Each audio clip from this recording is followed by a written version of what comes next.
અમરેલી જિલ્લાના પ્રગતિશીલ ખેડૂતે પોપૈયાનું બાગાયતી પાક તરીકેનું વાવેતર કર્યું છે અને પોપૈયામાંથી એક વીઘે 1,10,000 સુધીનું ઉત્પાદન એક સિઝનનું મળી રહેશે। હાલ તેઓ અમદાવાદ, સુરત, વડોદરામાં આ પોપૈયાનું વેચાણ કરી આવક મેળવી રહ્યા છે।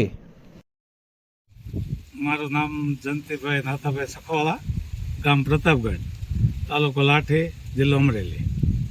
હવે આ પોપૈયાનું વાવેતર છે એ રેડ લેડી 786 બરાબર છે, અને બીજા છે રેડ ગ્લોરી 186, બંને પોપૈયાનું વાવેતર કરેલું છે। એમાં રેડ ગ્લોરી હજી પાછળ છે, એટલે એમાં કાંઈ ઉત્પાદન ચાલુ થયેલું નથી। આ 1 મહિનાથી કટિંગ ચાલુ થઈ ગયું છે।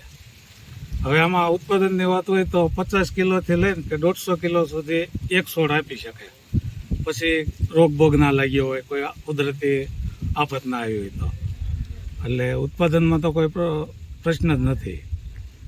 અને બીજો વીઘામાં મેં 350 છોડ નાખેલા છે, 1 વીઘા દીઠ, એવા 11 વીઘાના છે બરાબર। હા, અને ભાવ અત્યારે મળી રહેશે। શિયાળો આવે એટલે ઉત્પાદન પપૈયાનું વધારે આવે, એટલે માર્કેટમાં વધારે આવે એટલે થોડો ભાવ ઓછો મળે, 15 રૂપિયાથી 20 રૂપિયા સુધી હોલસેલ રેટ મળે। 1 વીઘે કેટલું ઉત્પાદન મળે? વીઘે ગણી લ્યો ને 350 રોપા છે મારે, એટલે 350, 1 થી 1.5 ટન, 1 થી 1.5 ટન સુધી મળી શકે। બસ પછી જે માવજત ઉપર ને હવા કેવો છે એની ઉપર જાય। ટોટલ કેટલું થાય ઉત્પાદન તમારે? કેટલી હશે?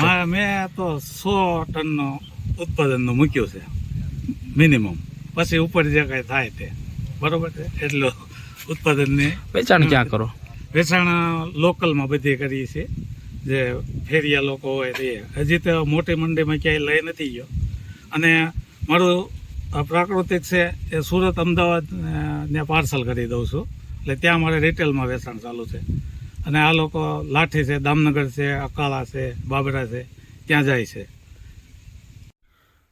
એમાં વાત એવી છે કે સાવરકુંડલા મારી બેન છે, તેમને ત્યાં જતો તો ખેતરમાં જોતો 35-40 રોપા લગભગ હોય, એમાં પપૈયા વગર માવજતે લટકતા હોય, 1 1.5 મણ 2 મણ બરાબર છે।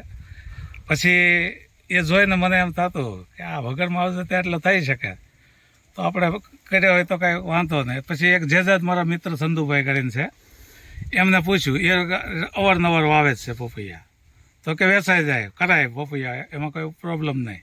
પછીથી એવું લાગ્યું, પછી મારા બનાવીને મેં કીધેલું કે તમે વાવો 3-4 વર્ષ મેં એનો માથાકૂટ કરી, પણ એણે કાંઈ રસ લીધો નહીં। પછી આ વખતે મને એમ થયું આ વર્ષે કે હું મારા ખેતરમાં જ કરી જવું છે। અને બીજો એ હતું કે ગામમાં વસ્તી ધીમે ધીમે ઘટતી જાય છે, જે પારંપરિક વાવેતર છે એ લોકો એમાંથી ઉત્પાદન મળતા બંધ થઈ ગયા છે બરોબર છે। પ્રગતિશીલ ખેડૂત મબલક ઉત્પાદન મેળવશે।